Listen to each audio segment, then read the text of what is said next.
آپ کی کمائی بھی ٹھیک ہے، آپ خرچ بھی سوچ سمجھ کر کرتے ہیں، تو پھر آخر میں پیسہ جاتا کہاں ہے؟ مسئلہ یہ ہے کہ آپ کی زندگی سے برکت کم ہو گئی ہے، اور جب برکت چلی جائے تو زیادہ پیسے بھی کم لگتے ہیں۔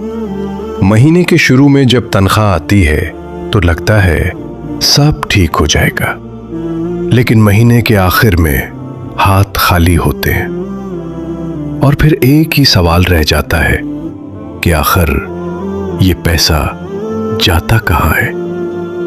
ہم سوچتے ہیں شاید ہمیں اور زیادہ کمانا چاہیے، لیکن حقیقت کچھ اور ہے۔ دو لوگ ایک جیسی کمائی کرتے ہیں، ایک کے پاس بچت ہوتی ہے اور دوسرے کے پاس کچھ بھی نہیں۔ کیوں؟ کیونکہ فرق کمائی میں نہیں، پیسے کے اثر میں ہے۔ کچھ چیزیں ایسی ہیں جو خاموشی سے ہماری زندگی سے یہ اثر ختم کر دیتی ہیں،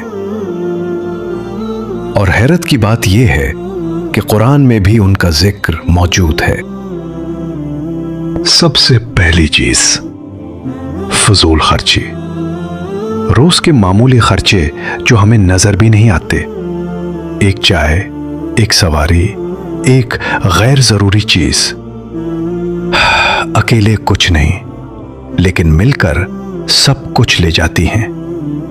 اللہ فرماتا ہے وَلَا تُبَدِّرْ تَبْذِيرًا إِنَّ الْمُبَدِّرِينَ كَانُوا إِخْوَانَ الشَّيَاطِينَ۔ فضول خرچی نہ کرو، بے شک فضول خرچ لوگ شیطان کے بھائی ہیں۔ جب ہم جو کچھ ہمارے پاس ہے اس پر شکر ادا نہیں کرتے تو آہستہ آہستہ اسی کا فائدہ بھی کم ہو جاتا ہے۔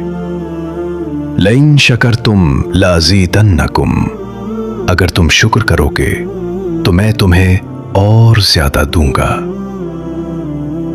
جھوٹ، دھوکہ، حرام کمائی، یہ پیسہ تو لاتے ہیں لیکن سکون اور فائدہ چھین لیتے ہیں۔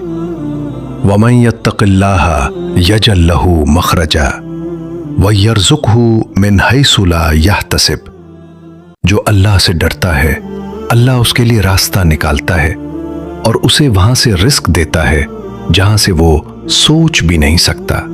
اگر آپ واقعی چاہتے ہیں کہ آپ کے پیسوں میں برکت آئے تو آج سے یہ 3 کام شروع کریں۔ روزانہ کم از کم 100 مرتبہ استغفار کریں، فجر کے بعد اور رات سونے سے پہلے۔ یہ رزق کے بند دروازے کھولتا ہے،